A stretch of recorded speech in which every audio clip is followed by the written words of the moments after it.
El Partido Acción Nacional en la Ciudad de México agradece su presencia y su participación.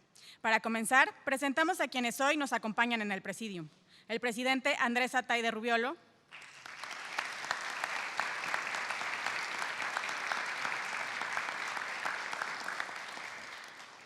nuestro moderador del día de hoy, José Luis Beato González,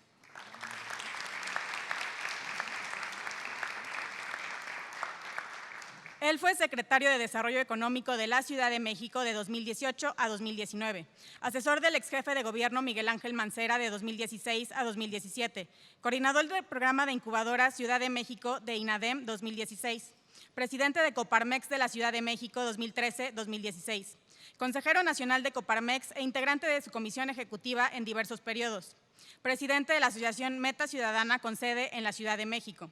Desde 1993 hasta 2016, directivo de Coparmex, empresario constructor en el sector vivienda y naves industriales de 1983 a 1991, ingeniero en energía, tiene un posgrado en finanzas y tiene una maestría en administración de proyectos.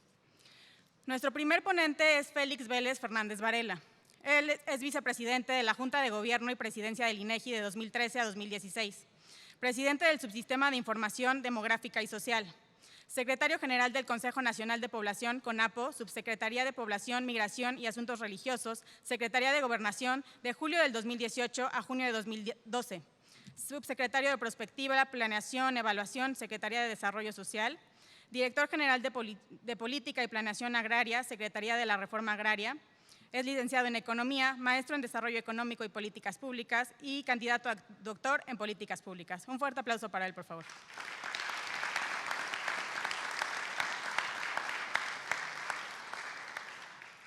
Nuestra siguiente ponente es Adriana Hernández Ortiales. Durante 5 años diseñó e implementó el presupuesto de egresos de la Secretaría de Hacienda. Participó como consultora de política económica y programas de reducción de pobreza del Banco Mundial. Trabajó en el IMSS en el cálculo de las prestaciones económicas del instituto como pensiones y seguros. En Pemex participó en la integración de los reportes financieros de la empresa en el área de relación con inversionistas. Ha representado a México en los foros de equidad de género en materia presupuestal ante la OCDE, ONU y FMI. Secretaria técnica del Grupo de Trabajo para la Transición Hacendaria, cuenta con licenciatura en Economía y una maestría en Finanzas. Un fuerte aplauso para ella, por favor.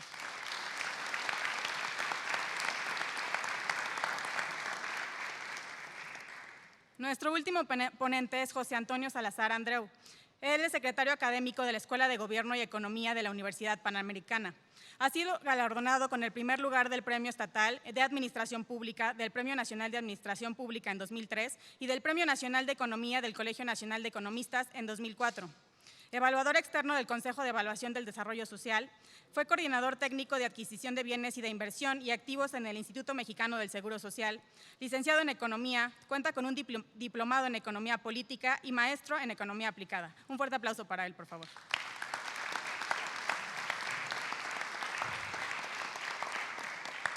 Para comenzar, cedo el micrófono a nuestro presidente Andrés Ataide. Muchas gracias, secretaria Ámbar. Bienvenidas, bienvenidos todas y todos ustedes, por supuesto, particularmente a nuestro moderador, a José Luis. Muchas gracias por aceptar la invitación, estar hoy aquí con nosotros.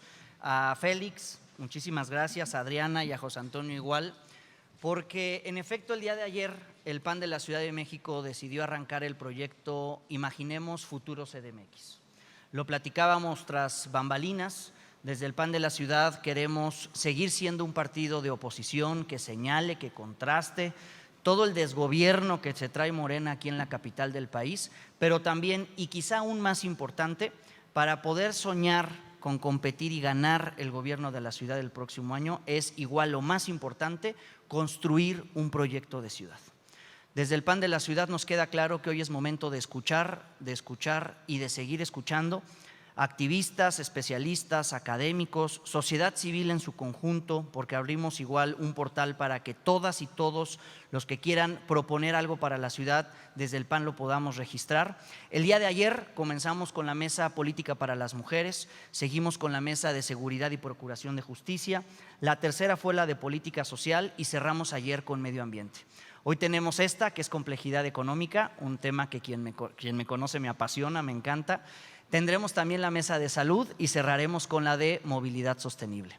Estas primeros 7 mesas son eso, primeras 7 mesas, porque tendremos muchas más, en donde por supuesto también les habremos de llegar la invitación, pero el objetivo final de esto es presentar una plataforma robusta, potente, incluyente, de tal manera que, y por sobre todas las cosas, porque de eso se trata en gran parte la administración pública, que de todo lo que propongamos exista suficiencia presupuestal. Así que muchísimas gracias, bienvenida y bienvenidos.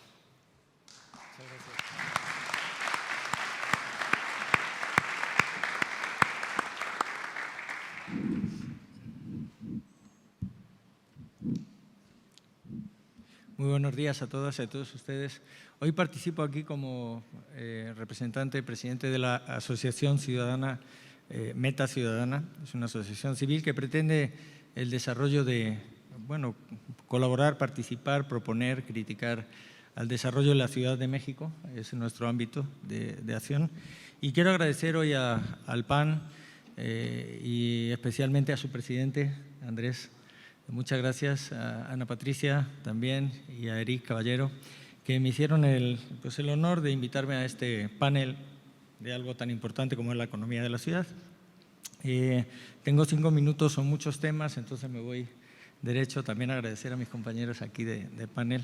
La mesa se llama Complejidad Económica de la Ciudad. Yo diría complejidad y grandeza económica de la ciudad. Y para ponernos en contexto, comentaré que, bueno, pues esta ciudad tiene un PIB de cerca de 4 millones de pesos, de los cuales 250.000 son el presupuesto, 250.000 millones de pesos son el presupuesto de la ciudad, números redondos.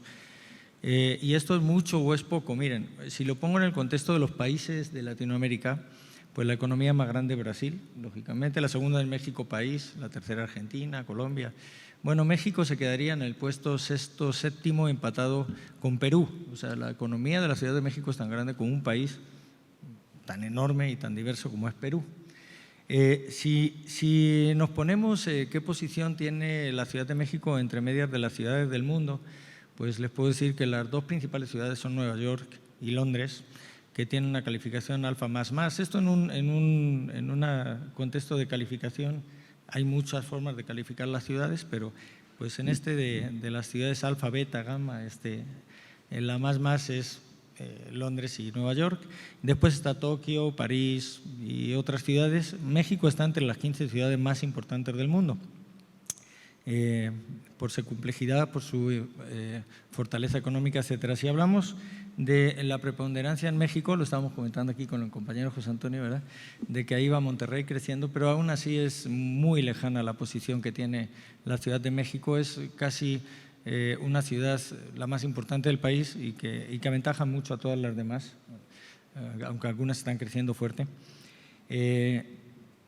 Vamos a hablar también de cuál es el marco normativo de la Ciudad de México, porque realmente tenemos un marco normativo muy desarrollado. Lo estábamos comentando ahí en la entrada. La Constitución que tenemos en la Ciudad de México es muy de vanguardia y nada más que luego pues la cosa es que se cumpla o no se cumpla, ¿no? Y por ejemplo, cuando uno empieza a ver cuáles son los temas que tienen que ver con la economía dentro de este marco que nos dicta la Constitución de la Ciudad de México, pues uno empieza a ver párrafo por párrafo y ves que muchas de las cosas son economía, desde el tema de la cultura, pues creación de empleo, del deporte, de la salud, de la educación, del turismo. O sea, entonces empieza uno a ver el tema de la movilidad, que va a haber un panel, pero claro, en el desarrollo económico pues hay otras autoridades, otras secretarías que ven diferentes temas. Y pues lo que ve la Secretaría de Desarrollo Económico o lo que se ve en los estudios económicos de la ciudad, pues son algunos de los temas que tienen que ver con las pymes y con otras cosas de las que vamos a platicar el día de hoy, ¿no? Dentro de esta Constitución, de este marco normativo, está el tema del Instituto de Planeación Democrática y Prospectiva, que es un organismo que tiene la obligación de definir y de hacer un plan para la ciudad a 20 años, un plan macro que debe ser respetado por 20 años por cualquier autoridad futura que entrase en la ciudad. No se está respetando eso, pues entonces no tenemos un plan de ciudad de largo plazo que es necesario, ¿no? Y bueno, pues para no extenderme, puedo comentar que hay problemas estructurales en la ciudad muy graves, problemas país, pero que en la ciudad son también muy graves, por ejemplo, el tema de la informalidad, que que es un tema que hay que tomar de fondo, porque además siempre lo comentamos que no hay mejor política social que un buen empleo bien remunerado. Entonces vamos a hacer que una gran parte de esas personas que están en la informalidad pues tengan empleos, ¿no? Y bien, el tema de las pymes, pues la mayoría de los empleos de la ciudad son autoempleos a través de las pymes, ¿no? Entonces, ¿qué tenemos que hacer con las pymes? Pues en primer lugar darles certeza del uso del suelo, apoyos al emprendimiento, simplificación administrativa, de regulación. O sea, hay mucho trabajo que hacer con las pymes porque realmente en esta ciudad el 85, quizá más del 85% de la economía de la ciudad pues es sector terciario, sector servicios. Entonces ahí hay mucho por hacer. El tema de abastos y mercados públicos, estamos hablando de 80.000 locatarios dentro de los más de 320 mercados que tenemos en la ciudad, la central de abastos donde son 450.000 personas las que la visitan a diario y son docenas de miles de empleos los que ahí se generan. Y bueno, pues lo que estábamos comentando también de creación de empleo formal, cómo desarrollar el turismo a niveles de excelencia, cómo hacer para los temas energéticos de la ciudad. La ciudad es la más consumidora de energía del país, por razones obvias, y también el tema de la economía social. Una de las potencialidades que tiene la ciudad es hacer proyectos por alcaldía, los grandes proyectos que se pueden hacer en la ciudad, desarrollo de parques industriales, etcétera, ¿no? Y bien, pues también uno de los temas que tenemos aquí es el tema de los temas coyunturales, como por ejemplo cómo prepararnos para las crisis que puede haber en materia sanitaria, lo hemos vivido, ¿no?, hace poco, o crisis globales que nos afectan y que vienen importadas para México. En fin, hay muchos temas para la Ciudad de México, hay muchos temas que ver y para no extenderme más, pues le paso las palabras a mis compañeros de panel para que vayan haciendo sus exposiciones y muchísimas gracias a todos ustedes, a los medios de comunicación por estar aquí con nosotros y sobre todo a todos y cada uno de ustedes aquí presentes que se tomaron pues la mañana del martes para estar aquí con nosotros, ¿no? Muchas gracias.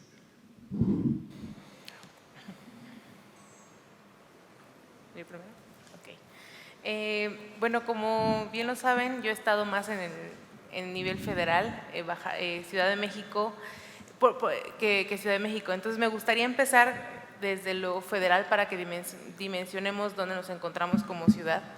Y hablando sobre el presupuesto de egresos de la Federación, si lo vemos como si fueran solamente 100 pesos, vamos a ver qué tanto espacio se tiene para hacer política pública.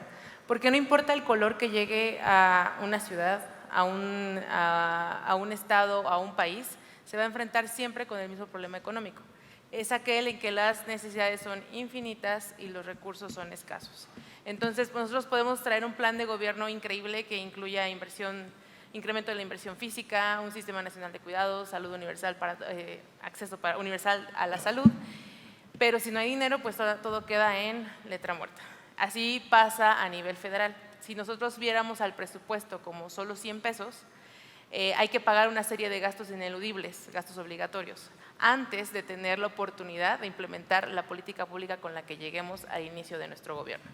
Estos gastos ineludibles vamos a empezar con la deuda. Si son 100 pesos nuestro presupuesto, 28 pesos se van al pago de la deuda. Ahí también vienen las pensiones. Las pensiones ocupan un poco más de 26 pesos. Quiere decir que cuando nosotros pagamos la deuda y las pensiones, ya nos agotamos la mitad del presupuesto y aún no implementamos todas las ideas que podamos traer para un mejor desarrollo de país. Después vienen los autónomos, que no son tan caros, solamente nos cuestan 2 pesos. Después hay que pagarle a Pemex y CFE, de acuerdo a la política actual de gobierno. Y ahí nos quedan solamente 30 pesos de los 100 con los que comenzamos. Después hay que pagarle al IMSS y al ISSSTE, que son los proveedores de salud en este país, y nos quedan solo 18 pesos. Y finalmente hay que pagar la nómina de los que trabajan en el sector público, maestros, médicos, enfermeras y todos los funcionarios públicos, policías, militares, marinos. Y entonces de los 100 pesos con los que comenzamos nos quedan solamente 13. Esos 13 pesos es lo que llamamos el espacio fiscal. Esos 13 pesos te sirven para pagar todo lo que no mencioné antes. Imagina el drenaje, agua potable, el funcionamiento de escuelas, el funcionamiento de hospitales, autopistas, carreteras, todo lo que puedas imaginar que viene del gobierno. Y aún no iniciamos con la política que traigamos para inicio de sexenio. Entonces, quisiera comenzar justo con que nuestro espacio fiscal es muy reducido a nivel federal. Esos 13 pesos implican que a cada mexicano le tocan alrededor de 5,600 pesos de presupuesto. Si nosotros quisiéramos implementar un sistema nacional de cuidados, hay que incrementar alrededor de 2 puntos PIB el presupuesto. Si quisiéramos hacer una realidad la salud universal, necesitaríamos 3.5 puntos de PIB. Y así me puedo seguir con la lista. Si ahora bajo a la Ciudad de México, la Ciudad de México tiene, vamos a verlo ya por per cápita, los ingresos son de 26,000 pesos por habitante. Los gastos ineludibles que les mencionaba a nivel federal, es decir, los obligatorios que hay que pagar, ascienden a 12,000 pesos. Quiere decir que a cada habitante de la Ciudad de México le queda un espacio fiscal de 13,000. Imagina vivir un año con 13,000 pesos. Un año, 365 días con 13,000 pesos.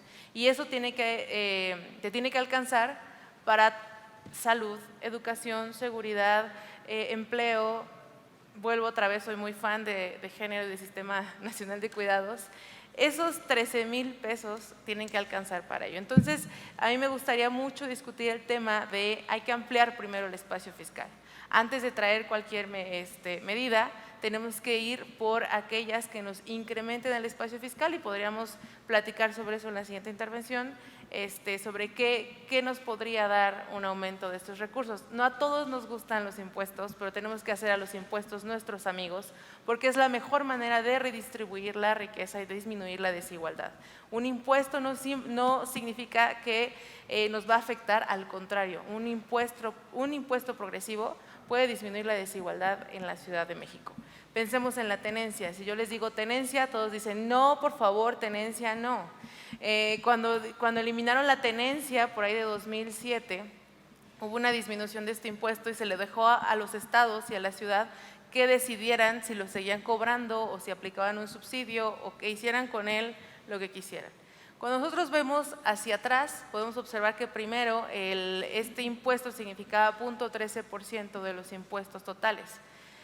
Cuando se elimina, tiene un crecimiento que alcanza el 1% de los impuestos, pero hoy, a 2022, significa sobre el 0.66% y se convirtió en un impuesto regresivo, porque aunque ya no se llama tenencia, hoy tiene muchos nombres en otros estados, sigue siendo tenencia, pero se convirtió en un impuesto regresivo.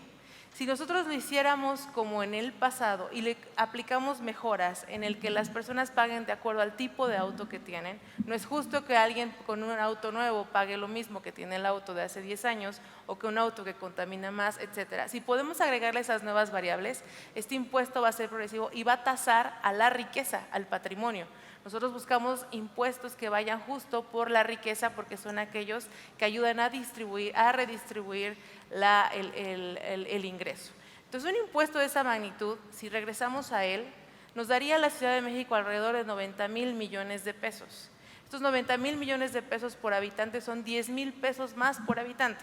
Entonces, inicié diciéndoles que el espacio fiscal en la ciudad es de 13,000. Si regresamos al impuesto de la tenencia con mejoras en las que hagamos de este impuesto un impuesto progresivo que vaya por los que más tienen, tendríamos 10,000 pesos adicionales por cada habitante. Y así podemos ir por otros, el predial. El predial es otra opción que tenemos. La Ciudad de México es la mejor en el país en recaudar predial. Es ejemplo para el resto de los estados. Pero no por eso nos tenemos que quedar donde estamos.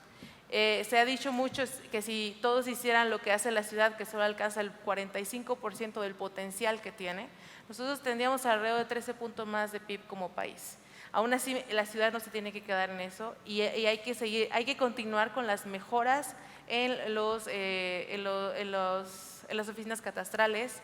Hay que continuar con la actualización de los montos y con eso hacer una mejora en la recaudación. Otra vez es un impuesto que tasa el patrimonio, va a ir por aquellos que tienen más de una propiedad. Quien tiene más de una propiedad es porque tiene más riqueza y entonces es el que debe pagar más. Esto es una redistribución de la riqueza y nuevamente ir por un aumento en el predial nos da alrededor de 5,230 pesos adicionales por habitante. Esas son las dos propuestas que yo tengo para atacar el primer tema, que es ampliar el espacio fiscal. Una vez que ampliemos el espacio fiscal, podemos platicar de la medida que nosotros queramos implementar para hacer de esta ciudad una ciudad al nivel de cualquier otra en el mundo. Gracias.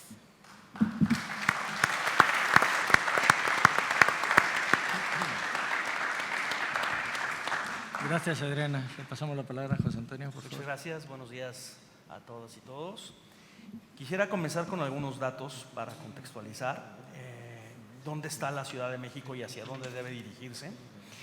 Y haciendo un análisis del crecimiento del PIB real, de cuál ha sido el crecimiento económico de la ciudad, en comparación al total nacional y a sus principales competidores, porque la competencia va a ser bastante importante aquí. Vemos que del 2003 al 2021, escogí el 2003 porque es el año en el que hubo algunos cambios y se homogeneizó la forma de contabilizar el PIB en el país, y el 2021 son los últimos datos publicados. Entonces, a nivel nacional, el crecimiento del PIB ha sido del 1.7%. Nosotros pensaríamos que la Ciudad de México está muy por encima de eso, pero no es falso. Creció un 1.8%. Mientras que entidades como Nuevo León, que creció un 2.9%, o Jalisco, que creció un 2.3%, incluso el Estado de México creció un 2.3%, empiezan a separarse un poco en términos de crecimiento económico de la ciudad. Es importante aquí destacar que la principal actividad económica que se desarrolla en la ciudad es una actividad terciaria, es una actividad de servicios, que representa casi el 90% del total del PIB, frente al 64% a nivel nacional. ¿Cómo está el crecimiento en la actividad terciaria?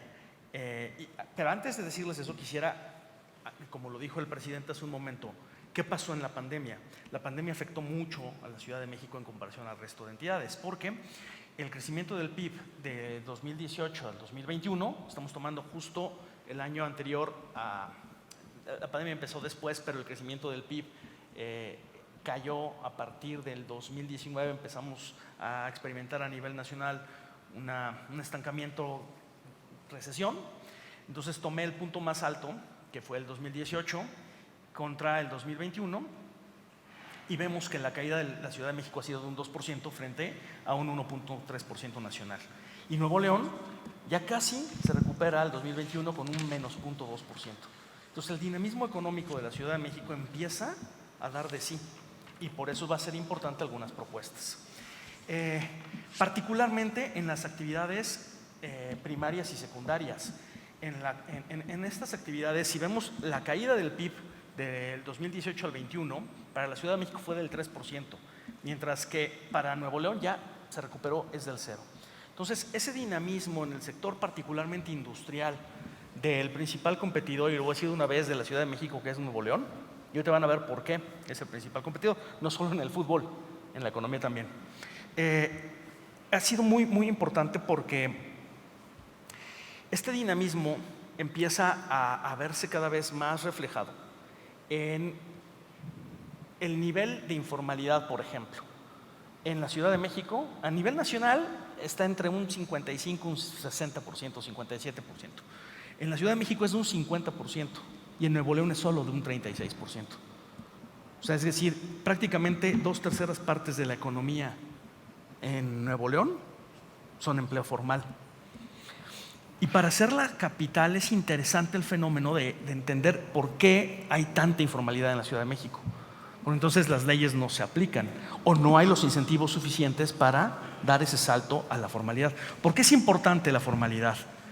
Por dos vías. Uno, primero, la productividad en el sector formal es más elevada, entonces va a haber más crecimiento. Pero por otro lado, la protección social que tienen las personas que trabajan en el sector formal, es decir, tener seguro social, es muy valioso. Entonces, ahí hay un punto de oportunidad que bien vale la pena analizar.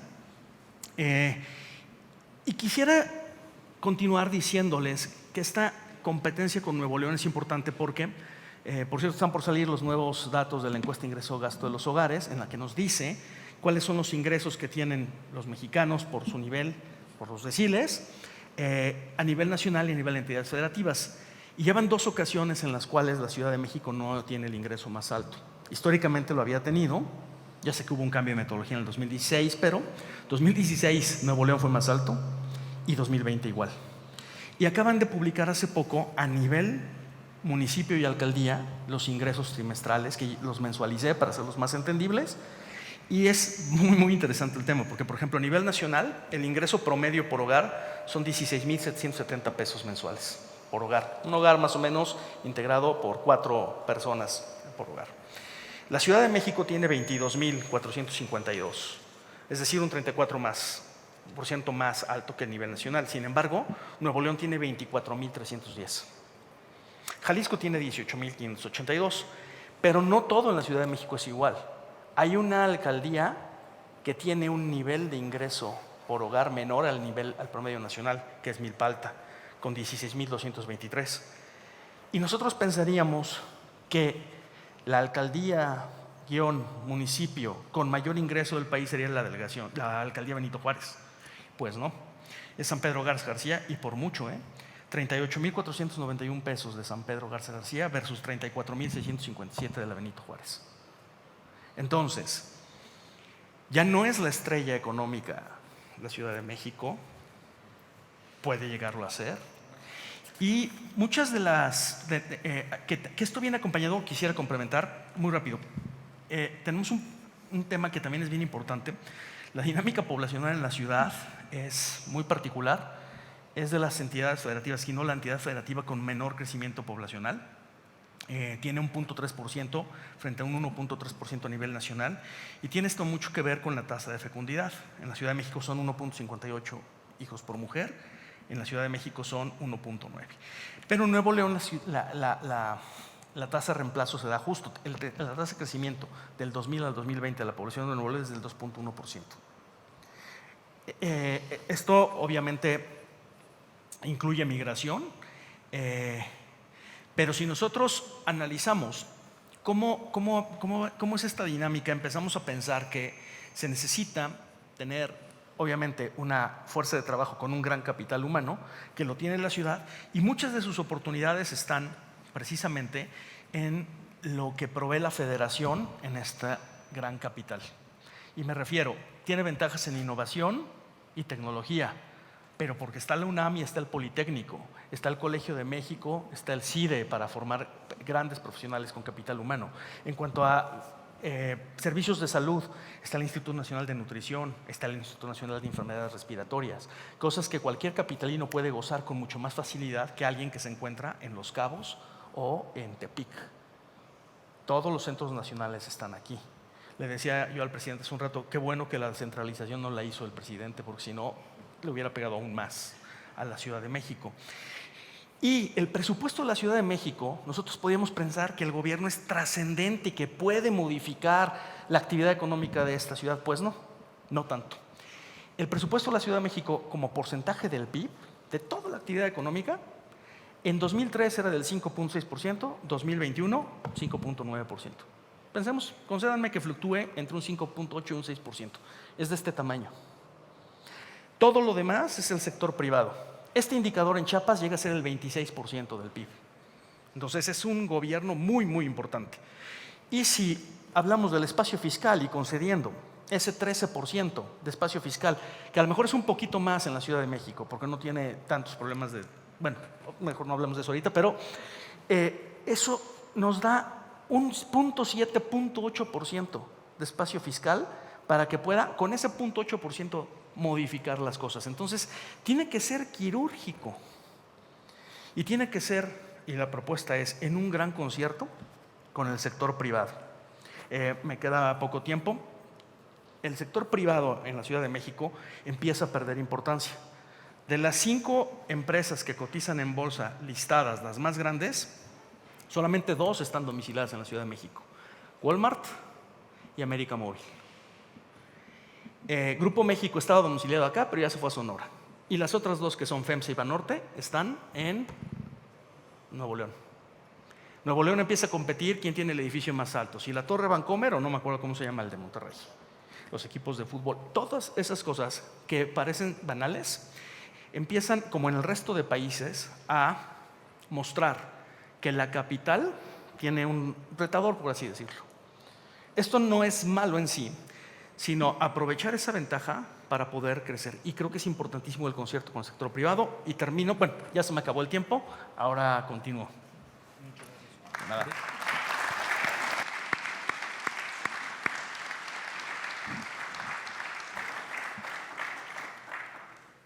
Gracias, José Antonio. Rodolfo, por favor. Félix, perdón. Sí, me llamo Félix. Félix, me Digo, confundí de jefe. Félix, no digas mi no, nombre Félix. para que no se te olvide. Pero, Bueno, gracias Andrés por la invitación y a Patricia por el apoyo logístico.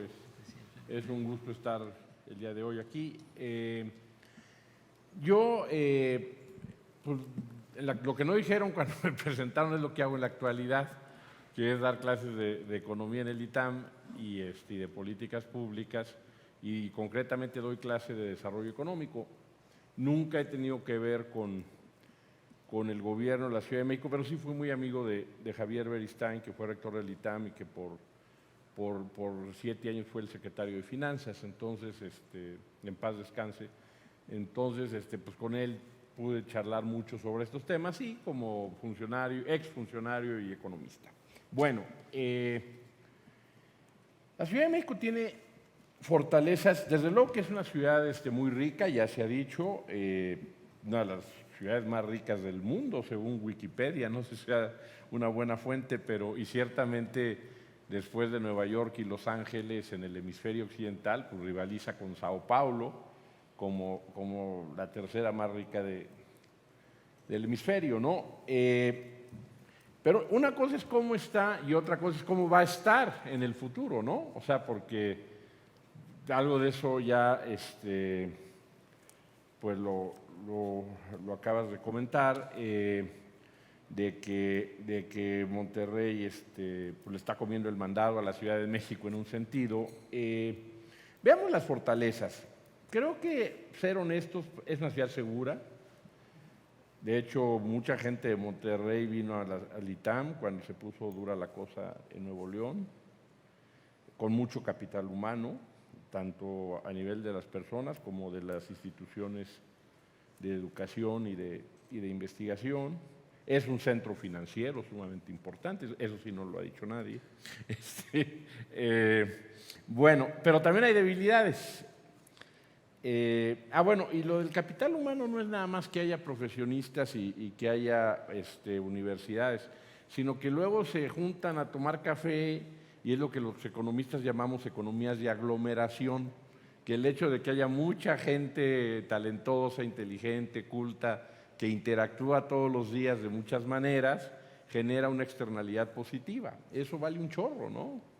No es lo mismo que un doctor en economía esté en un pueblito en la sierra a que esté en la alcaldía Benito Juárez, ¿no? Con todo y el Zoom y con todo y ese tipo de cosas. Bueno, pero hay debilidades. Una es la demografía, y yo creo que esa no tiene remedio. No tiene remedio porque en todos los países de alto desarrollo baja mucho, como ya se mencionó, la tasa global de fecundidad, y no se revierte. O sea, digo, en Francia ha tenido un poco de éxito incentivando la natalidad, pero el impacto es muy pequeño, aunque sea significativo. En Alemania no hay tal. Entonces, y tampoco está llegando gente a vivir a la Ciudad de México. Entonces, tienes escuelas, eso tampoco se ha dicho, donde no hay niños, donde no hay niñas, tienes toda una infraestructura educativa, sobre todo en la zona céntrica, y ahí también ves desigualdades, porque te vas a Tláhuac y ya hay mucho más niños y la infraestructura es mucho más deficiente, ¿no? Pero bueno, es otro tema. A lo que voy es que, y hay una razón también de la demografía adversa, que es que el precio del suelo es muy caro. ¿Por qué mucha gente se va de Nueva York a vivir a Texas o se va a vivir a Las Vegas? Pues porque piensa, en el caso de profesionistas de ingreso medio, adquirir una vivienda. Y en esos lugares pueden adquirir una vivienda de muchas mejores condiciones que una en Manhattan, ¿no? Bueno, ahí sería un estudio. Entonces, pues sí, y difícilmente se va a revertir. O sea, todas las ciudades como esta, pues el suelo es muy caro. Incluso, por ejemplo, pensando que se mencionó en parques industriales, pues la Ciudad de México ya por el precio del suelo ya no da como para parques industriales, porque eso implica pues, un precio, digo, está bien en Chihuahua, en Silao, pero aquí yo creo que no va por ahí, ¿no? Por el precio del suelo, que sí es un tema. ¿Qué también pues está el tema de la congestión, el medio ambiente, que sin duda son externalidades negativas. También ya se mencionó cuando se habló de Milpalta, es una ciudad muy desigual. Y eso no es nada más un tema de equidad, también es un tema de eficiencia. Porque, por ejemplo, en lugares menos desiguales, para un mismo nivel de crecimiento económico, se logra reducir más la pobreza. Eso lo dice Bourguignon, que fue Chief Economist del Banco Mundial, ¿no? Entonces, un poco lo que pasó en la elección del Estado de México, creo yo, refleja las enormes desigualdades que hay en el Estado de México. Entonces, un tema es que esté por debajo de la media Milpalta, pero otro tema es la dispersión con respecto al promedio. Entonces, ese es un reto. Bueno, y otra debilidad es pues la contracción del gobierno federal. Pues el gobierno federal, mucha gente, como me corrijan aquí los que traen bien las cifras, pero hasta donde yo me quedé, casi un tercio de la fuerza de trabajo en la ciudad dependía del gobierno. O sea, entonces el gobierno reduce los salarios, despide gente, no hace consultoría, no hace outsourcing, pues hay un montón de gente que se ve perjudicada con eso. Y no necesariamente es una buena idea, ¿eh? O sea, esta visión de que al funcionario hay que tenerlo a pan y agua pues me parece errónea, ¿no? O sea, en Singapur, que es un país extremadamente eficiente, pues le pagan muy bien a los altos funcionarios precisamente por el nivel de responsabilidad y porque digo, si pagas cacahuates, pues vas a conseguir changos, ¿no? Bueno, ahora, lo que voy a decir en los 3 minutos que me quedan, 3:10, es que ha habido una visión muy consolidada en mucha gente, que ya no crezca la ciudad, que ya somos muchos. Y yo creo que esa es una primera idea fuerza desde una visión de desarrollo.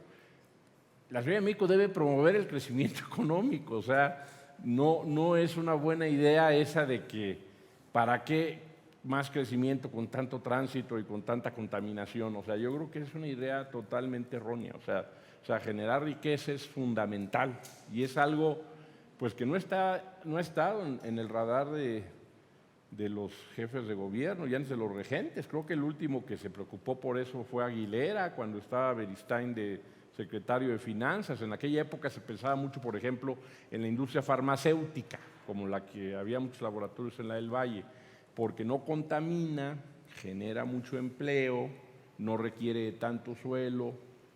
Y eso me lleva a otro tema también de propuesta. Mucho del problema de la productividad se va a hacer más productivos a los informales, y yo no digo que necesariamente esté mal, pero lo que me parece más importante es apoyar la productividad del sector formal, o sea, hacer a los formales, y ahí están las pymes también, todavía más productivas. ¿Por qué razón? Porque si la diferencia en productividad entre el sector formal y el informal se hace más grande, pues el informal va a preferir trabajar en el sector formal. Entonces esto de la promoción, que mucho ha sido que si los mercados públicos, que si los ambulantes con la 4T, pues me parece un enfoque equivocado, porque o sea, sí es más alta la productividad en el sector formal, pero la diferencia no es tan grande. Y sí hay un montón de obstáculos para promover el desarrollo del sector formal. Y en la medida en que se vuelva más productivo, pues ¿por qué en Estados Unidos no hay una vulcanizadora? Porque a nadie le conviene poner una vulcanizadora, porque cualquier empleo en el sector formal es mucho más atractivo.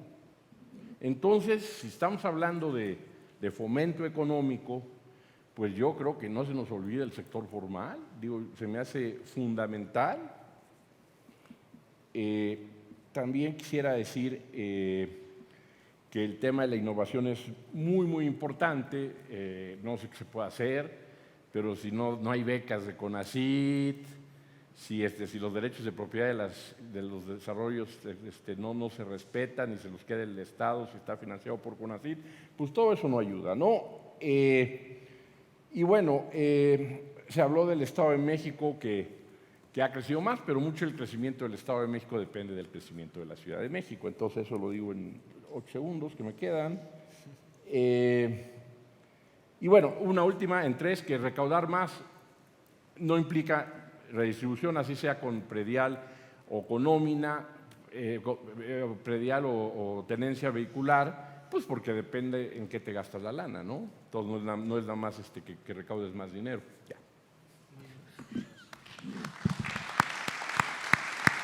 Muchas gracias, Félix.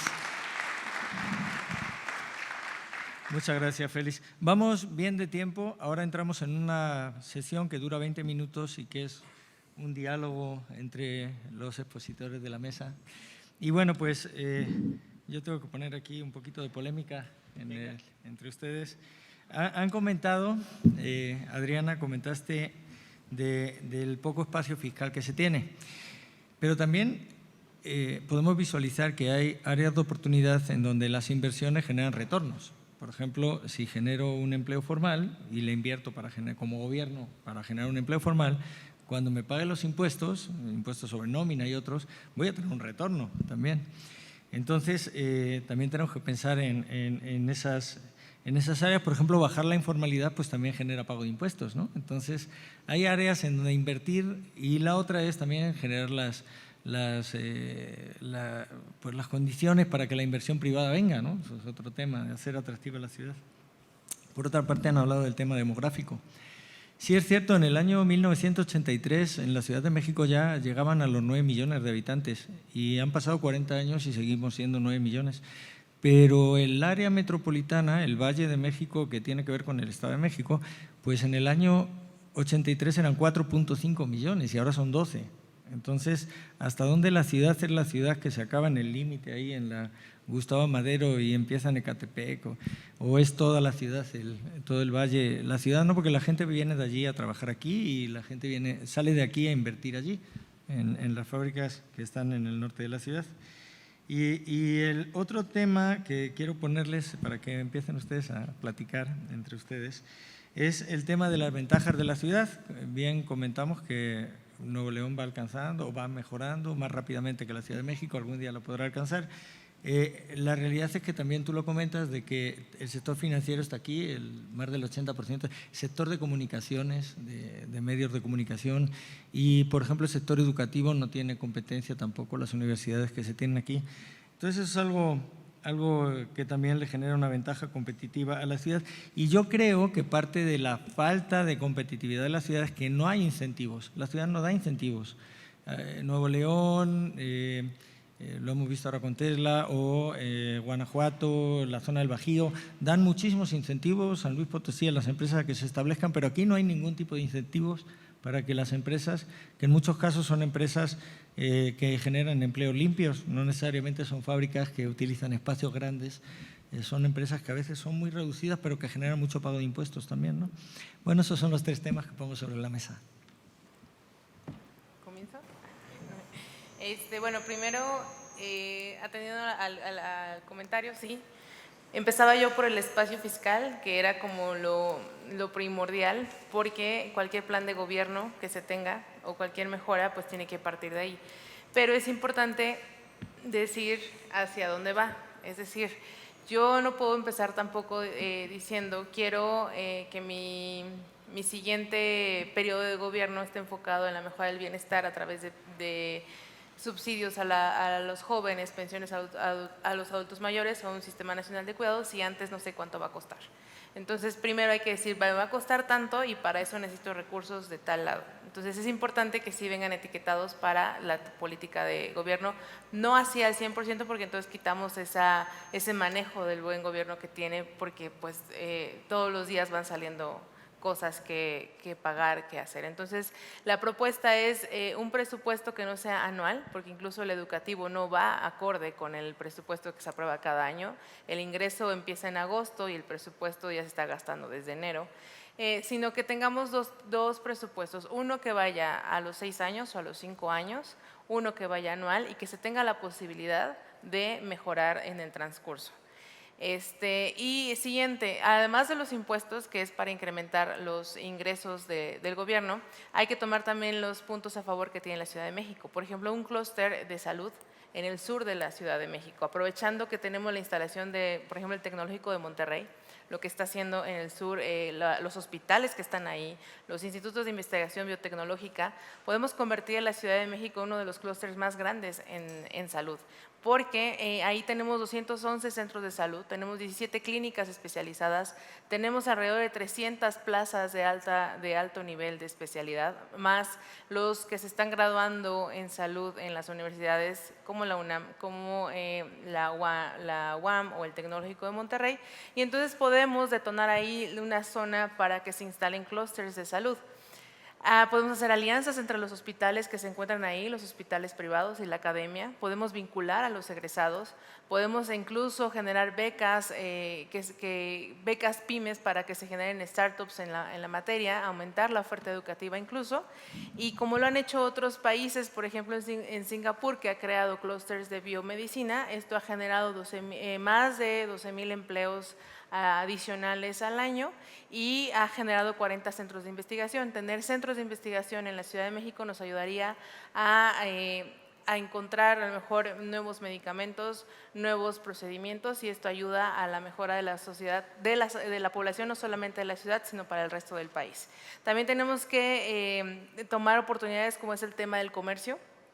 Tenemos el centro de la Ciudad de México que está especializado en el comercio al por menor.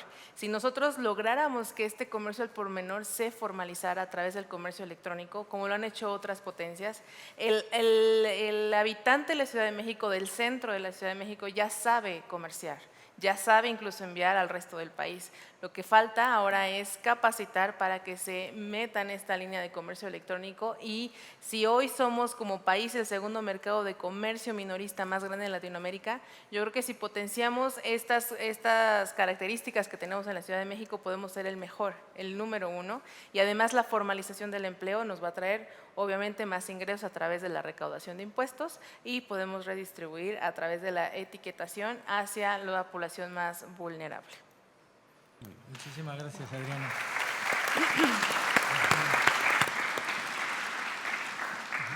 Vimos ahí bastantes áreas en las que con poca inversión se puede conseguir bastante retorno, no solamente económico, también social. José Antonio, por favor, ¿qué opinas de estos temas, los temas demográficos, los temas de incentivos? Pues creo que es importante para que un banco se sostenga, no un banco financiero, sino donde sentarse, al menos necesita tener 3 patas, puedo tener 4. Entonces, supongamos que la acción de gobierno la dividimos en desarrollo social, gobierno y Estado de Derecho, y desarrollo económico. Si crece mucho una de las patas, empieza a desbalancear el banco. Entonces, creo que es muy importante que turismo y economía tengan mucho más relevancia de la que han tenido. Si se dan cuenta, los presupuestos son exiguos, muy pequeños. Y se ha sobredimensionado, dadas las grandes desigualdades que hay, el desarrollo social. Pero el desarrollo social, a partir del ejercicio de distribución que hace el gobierno, depende de los impuestos y depende de la creación de riqueza. Entonces, tiene que buscarse un equilibrio entre estas cosas, y creo, desde mi punto de vista, que está muy desequilibrado porque no tiene la importancia ni la relevancia desarrollo económico, es decir, Secretaría de Turismo y Secretaría de Economía, para ser claros, en esta ciudad. En este sentido, pienso que sería muy importante que hubiera como propuestas un gran acuerdo en donde estas secretarías pudieran hacer planes muy específicos. El turismo, la ciudad recibe bastantes turistas y es un ingreso muy, muy importante para la ciudad. Pero por otro lado, dividir en 2 grandes grupos lo que haría microeconomía, lo que haría economía, perdón. Por un lado sería tratar con MIPYMES y tratar de fortalecer su productividad para que, como dijo Félix hace un momento, se diera este salto de la informalidad a la formalidad. Y por otro lado, creo que el futuro es innegable, que las tecnologías de la información y la inteligencia artificial y la programación tienen un papel muy grande. Y dado el capital humano que tiene esta ciudad, podría ser pionero en eso. Y genera muchísimos recursos a futuro, y puede generar con estas redes que ya existen en la ciudad tomándose cafés, podría generar muchísimo crecimiento económico a futuro. En ese sentido, pienso que también debería ser una atracción de talento, porque el tema demográfico va a ser difícil. Si no lo ha hecho Francia y Suecia, va a ser muy difícil que lo logre hacer México, en general y en particular la ciudad. Pero entonces, es tradición que la ciudad es abierta a recibir migración. Los capitalinos, de sus 4 abuelos, a lo mejor 2 o 1 al menos son de provincia. Entonces es muy rica la contribución que da la gente que viene a vivir a la Ciudad de México. Y esa atracción de talento a través de vivienda y becas sería, creo que, fundamental. Y se necesita liderazgo y coordinación con el sector privado, porque como ya vimos, el presupuesto de la Ciudad de México es muy pequeñito. Y con el espacio fiscal todavía se hace más pequeñito para poder transformarlo. Es menos del 1% del PIB. Entonces, en ese sentido, habiendo un sector privado tan diverso y tan grande en esta ciudad, con un buen liderazgo y marcando un punto al cual llegar en común, creo que se podrían hacer muchas cosas. Y creo que ese es el secreto de los regios. No importa quién gobierna ahí, el sector privado habla y habla fuerte allá. Y hay una, digamos, quien le podría hacer competencia, con eso lo ejemplifico, a la Ciudad de México en términos de formación educativa superior, es Nuevo León, el TEC de Monterrey. Entonces, y yo pienso que los empresarios y empresarias de esta ciudad quieren a la ciudad y podrían aportar muchísimo en este sentido, pero se necesita una Secretaría de Economía, una Secretaría de Turismo con mucho liderazgo y mucha visión para poder jalar para allá a todos.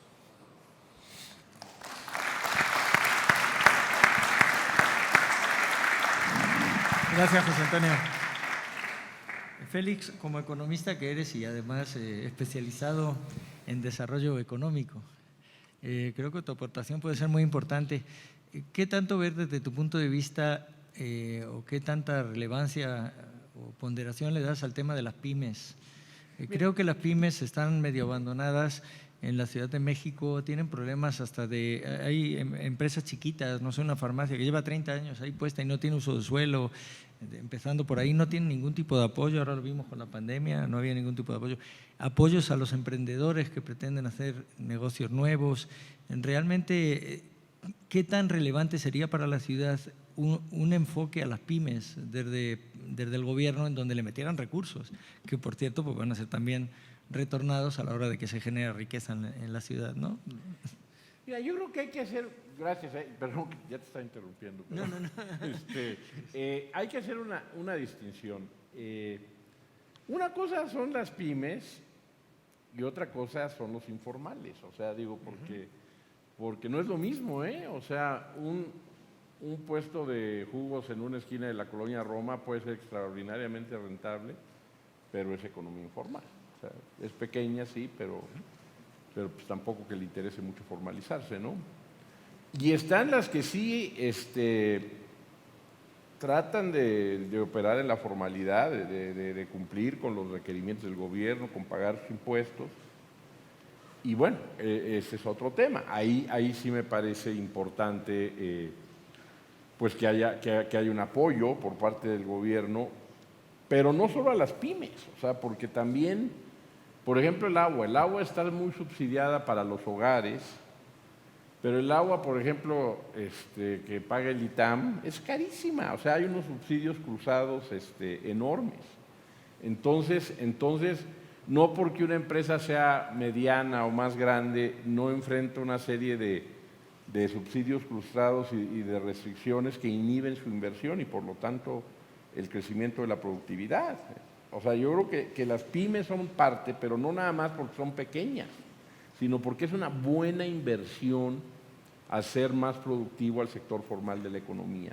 Y en la medida en que eso suceda, se vuelve más atractivo para los que están en el informal. Ahora, si me permites decir así algunas cosas sobre lo que dijeron brevemente. Lo primero, los microcréditos no funcionan. Ya el Banco Grameen tronó en Bangladesh, ya en el 19 Duflo, Michael Kremer ganaron el premio Nobel por los experimentos controlados para evaluar programas sociales. y ya en muchos lugares se ha visto que no. ¿Por qué? Porque el que le da el gobierno microcréditos tenía crédito del sector informal, de los llamados agiotistas, que no son tan malos, porque pues, si no tienes lana y ellos te la prestan, pues algún beneficio obtienes, aparte de que es competitivo. Pero bueno, y yo como subsecretario en Sedesol me di cuenta que todo ese tipo de políticas era dinero tirado a la basura. Ahora, otro, no lo mencionaste, pero aparte de los ingresos está la deuda. Y yo creo que eso, que a veces tiene sentido endeudarte si vas a generar los flujos de efectivo. O sea, un municipio que no tiene deuda pues debe ser un municipio muy pobre. Entonces, si vas a financiar inversión en la ciudad, pues no solamente pensar porque además históricamente la inversión se financia con deuda, o sea, muy poquita se financia con reinversión de utilidades. Entonces también ahí tener una política más proactiva de endeudamiento, no para financiar consumo, sino para financiar inversión con retorno social positivo. Luego, una tercera, el uso del suelo. A mí me parece que suena muy padre que en mi colonia no pongan nada y que yo vaya a otras colonias a hacer el súper, pero me parece que aparte de mezquina desde el punto de vista vecinal, si no se vale nada, pues ¿en dónde vas a invertir? Y lo digo porque pues una torre, eso ya lo mencionaste, José Antonio, una torre como la Torre Vancomer o la Torre Mayor, pues es un proyecto mucho más grande que Dos Bocas. O sea, es el tipo de proyecto, y con la diferencia que sí es rentable. Entonces, pues ese tipo de proyectos sí generan contaminación y agua, pero hay que sopesar las externalidades negativas. Hay que hacer evaluación social de proyectos de inversión para ver los pros y contras, pero no de entrada decir, yo no quiero que haya ese tipo de inversión, porque resultan ser los proyectos más rentables de todos. Entonces, en todo caso, pues buscar armonizar el tema de las externalidades negativas, el compensar, etcétera, pero al mismo tiempo reconocer que esos proyectos generan valor y no de manera populista decir ni un edificio más en la ciudad. Digo, pues eso no tiene desde mi punto de vista sentido alguno. Nada más. Muchas gracias. Gracias, Félix. Entramos en la última parte del panel, que son la elaboración de conclusiones de la mesa. Son 15 minutos los que nos vamos a tomar. Podríamos tomarnos 20 porque vamos bien de tiempo. Únicamente quisiera comentar algo también como aportación, y es que cuando en la ciudad tenemos un 60% de personas que trabajan en la informalidad, y cuando tenemos un 25% del PIB que no es evaluado, es muy difícil llevar las cuentas de la informalidad, pues cómo no. Entonces es muy difícil hacer planes también. Tenemos una ciudad informal, entonces hay que irla volviendo formal, y es un tema tremendo ese. Cada una de las áreas que hemos platicado, hablar de turismo y demás, pues turismo, hay 20 tipos diferentes de turismo que pueden ser explotados, de convenciones, de diversidad sexual, un montonal. Y si hablamos de temas energéticos, y si hablamos de temas financieros, en todo hay un montón de asuntos, y aquí solo es 1 hora y media. Entonces, bueno, vamos a ir viendo cómo establecemos algunas conclusiones, algunas líneas que pongamos como las más importantes para en el futuro aquí, si el PAN nos lo pide así, vayamos desarrollando un plan más completo, ¿no? Gracias. Adelante, por favor, Adriana. Ok. Bueno, para terminar, empecé hablando de incrementar el espacio fiscal, y una de las maneras era por ingresos tributarios. Otra que mencioné fue por las características a favor que tiene la Ciudad de México, como los clústeres que podrían generar en el centro o en el sur de la misma. Y por último, otra área de oportunidad serían las mujeres. La Ciudad de México, salvo en el rango de los 18 a los 65 años de edad, los hombres son más que las mujeres. En este rango, las mujeres superan en número a los hombres. Entonces, es una oportunidad que no se puede aprovechar, dado que las mujeres, como lo sabemos, pues ocupan la mayor, sobre las que recae en mayor medida el tema de cuidar a una persona o las actividades no remuneradas en el hogar. Si nosotros lográramos que estas mujeres se integraran a la economía formal, tendríamos una importante aportación. A nivel nacional, el IMCO lo ha dicho que si nosotros integramos a 800,000 mujeres a la economía formal en los próximos 5 años, tendríamos un incremento de 13 puntos de PIB. Ciudad de México habría que hacer el estudio de cuánto nos daría integrar. Hoy sabemos que la actividad no remunerada que hace la mujer, si se pagara, debería de recibir alrededor de 51,000 pesos al año. Esto representa, el hombre, si se le pagara, serían alrededor de 21,000 pesos. Sin embargo, a puntos PIB de la ciudad, si este trabajo tuviera un pago, significa 8 puntos de PIB. Entonces, pensemos que si a todas las mujeres, que no va a ser el caso, las incluiríamos en la economía formal, ganaríamos 8 puntos. ¿Cómo podemos llegar a este punto en que las mujeres son las que puedan mover una gran importancia de esta Ciudad de México? Pues hay que ir por un sistema, vamos a decirlo, en la Ciudad de México de cuidados y que esté en 3 vertientes. 1, que vayamos por primera infancia, 2 por personas con discapacidad y 3 por personas de la tercera edad. Y para eso el primer paso es que tenemos que saber quiénes necesitan cuidados en esta ciudad. ¿Cuántos ya reciben cuidado a través de una instancia privada o una instancia pública y cuántos están fuera de este alcance, ya sea que no están en alguna instancia de seguridad pública ni en una privada y tampoco reciben una pensión en efectivo por algún programa social, y partir de ahí? Entonces hay que ir primero por aquellos que están fuera de este sistema de cuidados y costearlo. ¿Cuánto nos cuesta integrar a niños de 1 a 5 años? Es decir, garantizar que cada niño de esta ciudad, en el momento en que nace y hasta los 5 años, tenga garantizada una estancia infantil. Si decide usarla o no, ese ya es otro tema, pero tiene que nacer con un lugar garantizado. Esto le permitiría a su madre continuar ingresar a un empleo formal, no renunciar a su empleo actual, por ejemplo, y eso nos daría un incremento en el ingreso de los hogares, que se traduce también en un ingreso de la ciudad. Las personas con discapacidad igual, hay que saber cuántas requieren cuidados, cuántas ya lo están obteniendo y en dónde, y también costear cuánto implica de presupuesto atender a este tipo de personas. Y por último, el de la tercera edad, que es un grupo que sí está atendido en mayor medida por el tema de la pensión que están recibiendo. Solo hay que mejorarlo en el aspecto de que no reciban de 2 o 3 pensiones, sino que sea justo el pago que tienen que recibir.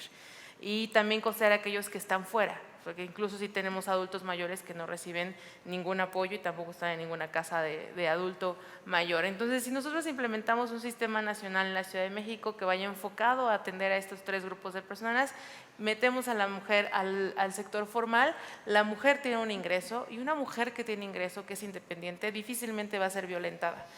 El tema de la propiedad privada, lo mismo. En México, de cada 10, solamente 3 mujeres son propietarias. En materia ejidal, solo 3 son propietarias del ejido, y esto no le permite tomar decisiones económicas en su familia. Si logramos que cada vez más mujeres sean propietarias, tienen decisiones en la economía de su empresa, de su campo y de su casa. Una mujer que toma decisiones no va a ser violentada, y nuevamente tenemos una mujer empoderada que se traduce en un crecimiento económico de la región donde estemos implementando esto. Entonces, ¿cómo se logra que los programas sociales tengan reglas específicas sobre género? No basta con decir 50% para la mujer y 50% para el hombre, porque en la práctica no se logra. A nivel federal lo vemos con los programas de producción para el bienestar, que terminan llevándoselo el 70% a los hombres, a pesar de que en la letra dice que es 50-50. Pero si tú pusieras en las reglas, y con esto termino, que te voy a dar el programa, sí y solo sí, la mujer me demuestra que es dueña de la tierra donde se va a implementar el proyecto, entonces tendríamos mujeres empoderadas, dueñas de la tierra, que pueden tomar decisiones económicas y que difícilmente van a ser violentadas. Con eso quería terminar, es otra oportunidad. Gracias.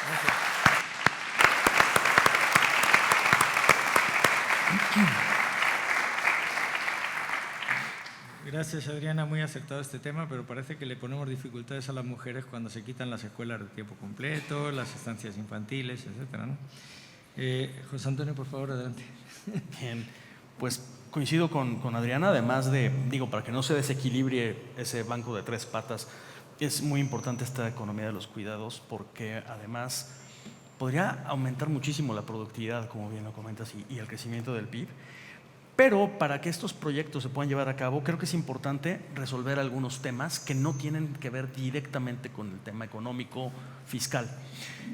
Vivienda, movilidad, agua, mantener la seguridad como está y que no se deteriore y que sea mejor en todos lados, porque hay ciertos lugares de la ciudad donde los niveles de seguridad, todos sabemos. Pongo un ejemplo, algunos servicios de transporte, Uber y demás, no van a esos lugares dentro de la misma ciudad.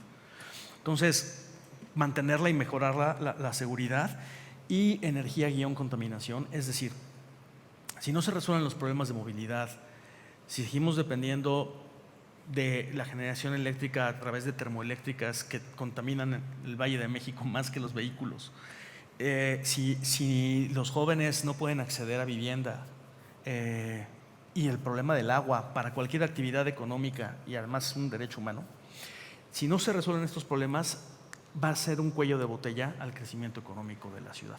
Entonces pienso que es muy importante y ahí es donde el presupuesto sí puede, también en lo económico, pero ahí es donde el presupuesto sí puede incidir más. Y aquí pongo un reto porque el tema es un gran concierto con la federación. Si bien es cierto la dependencia financiera de las transferencias de la Ciudad de México es pequeña, si no me fallan mis datos es del 54%, los impuestos representan el 26% del presupuesto de 250,000 millones. El gran problema es que hay una balanza fiscal muy desequilibrada. Ahorita les explico qué es esto. Y yo no sé por qué el capitalino no ha alzado la voz a través de sus instituciones y de la sociedad civil, porque los regios y las personas de Jalisco ya lo hicieron, ¿eh? Hay un grupo federalista. La entidad federativa con el mayor desbalance entre lo que aporta y lo que recibe es la ciudad. Hice un cálculo que publiqué en el 2019. Por persona aporta más o menos 165,000 pesos de impuestos, de ahí del 2019. Y recibe de transferencias 20,800. Olvídense de aumentar el predial con una negociación más justa dependiendo del criterio de justicia distributiva, porque la federación, en pocas palabras, de lo que se genera aquí lo toma y redistribuye. Pero también algo de eso debiera quedarse a los capitalinos, sobre todo si va a ayudar y es una tierra de oportunidades para el resto de personas de la República Mexicana.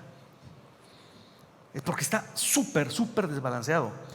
Y al interior el federalismo fiscal también es un reto. Si las alcaldías se constituyeran en todas las facultades como municipios, la ciudad perdería el predial, perdería el fondo de fomento municipal, los derechos de agua. Podría volverse algo súper bueno o un reino de taifas si no existe el liderazgo correcto. Entonces, creo que ese diálogo, y sobre todo también el diálogo con el Estado de México es importante, pero ese diálogo con la Federación, porque esa balanza fiscal nadie la toca, nadie dice nada. Yo sé que se beneficia muchísimo la Ciudad de México, pero podría haber una negociación con la Federación. Si los otros gobernadores y gobernadoras lo hacen, ¿por qué no la Ciudad de México? ¿O acaso está subyugada la Ciudad de México a la Federación? Pregunto. Con eso termino. Gracias.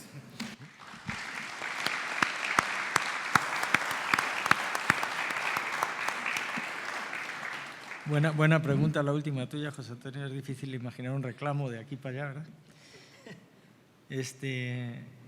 Muy bien, adelante.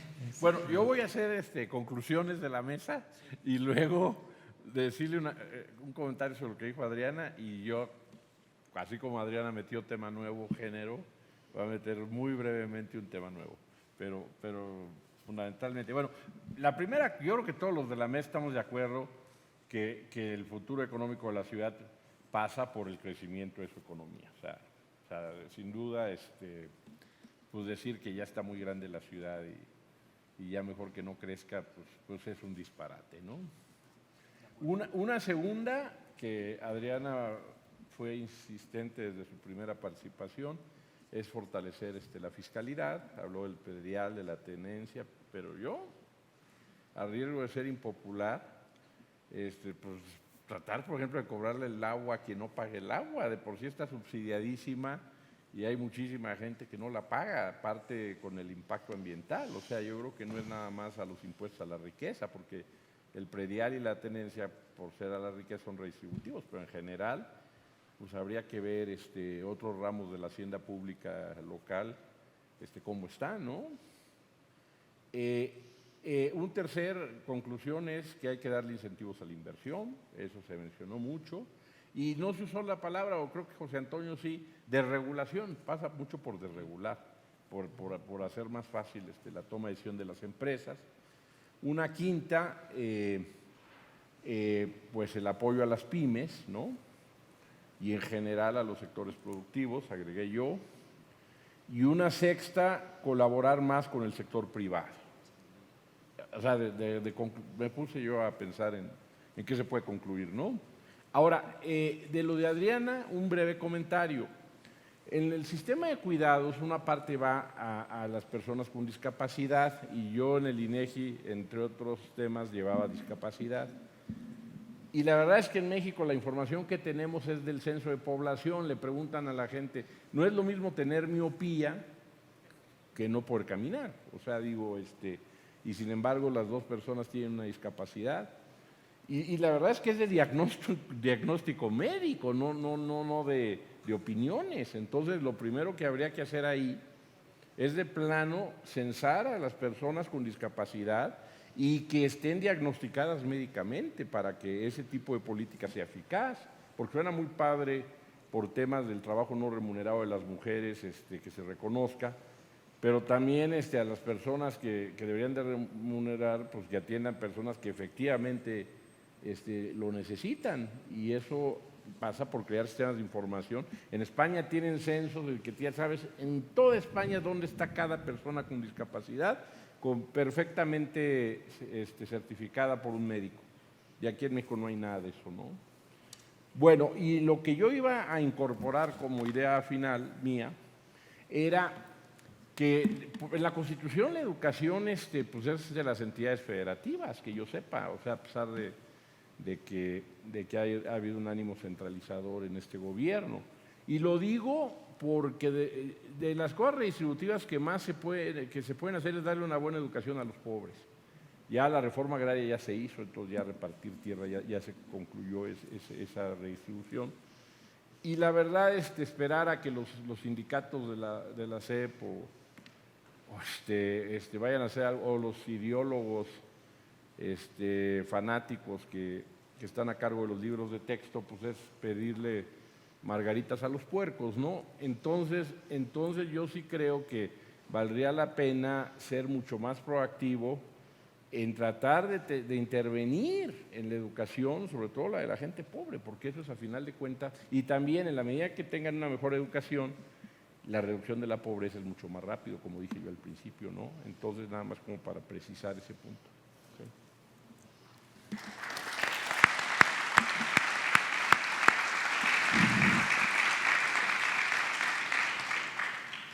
Muy bien, nos hemos portado muy bien todos y nos faltan todavía 6 minutos para las 11:30. Yo quiero dar un mensaje aquí a Andrés, al presidente y al PAN.